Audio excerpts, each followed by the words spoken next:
And welcome back to The Factor Uncensored. A nurse working at Memorial Hermann wants $1 million after a former employee is accused of putting cameras in restrooms and recording people using them.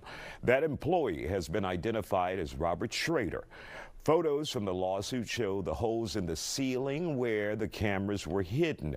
Now, the nurse who is suing says she was one of his victims and, according to the lawsuit, feels violated and humiliated.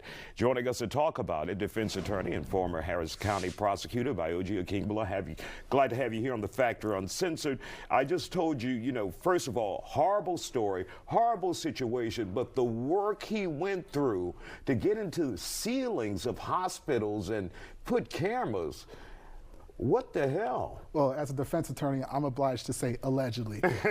Right. Convicted of anything. Well, we're relying on privilege with the lawsuit, sir. Yes. Well, so based on the allegations, assuming if they're true, and we don't know if they are, what he's alleged to have done is, like you said, sneak into a restroom and put cameras in a secret location at the Hermann Memorial Hospital in what appears to be the women's restroom.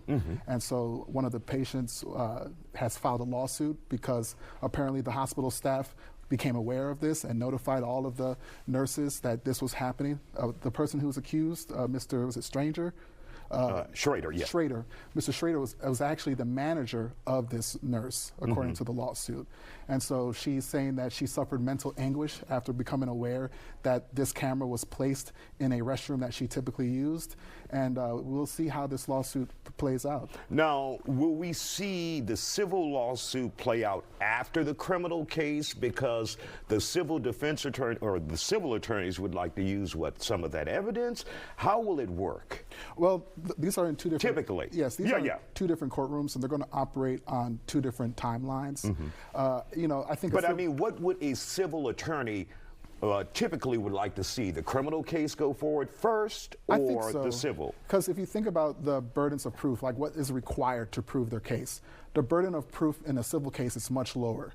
They have to prove essentially that there's more evidence by the preponderance that proves that this happened.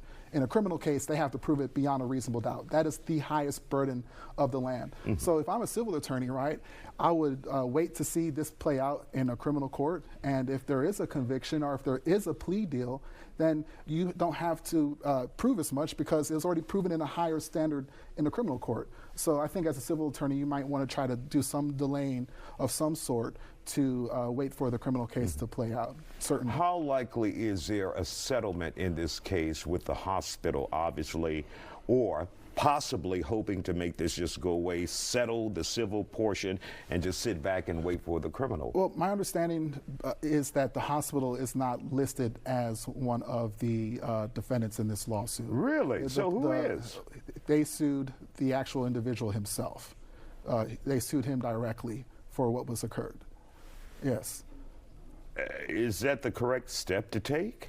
Well, if you think about it, he took this individual action on his own, right? And so it's going to be very hard to say that the hospital was negligent. Now, they could probably take an angle of negligent in hiring practices, negligent in not acting sooner, but when an individual acts in their own individual capacity to commit a crime, unless there was some reason to anticipate this crime having occurred, it's going to be very difficult to establish that link to the hospital. Now, how likely is he able to pay, say, $1 million if found That's what liable? I found interesting in this lawsuit. I certainly don't know his pockets. He was a hospital manager, so perhaps they're suing through his insurance. I really don't know the particulars as to why they would choose to only sue him and not the hospital at large. So I'm not crazy when I'm like, well, where's... Yeah, you usually want to look for someone with deep pockets, right? Because invasive visual recording happens all the time in Texas.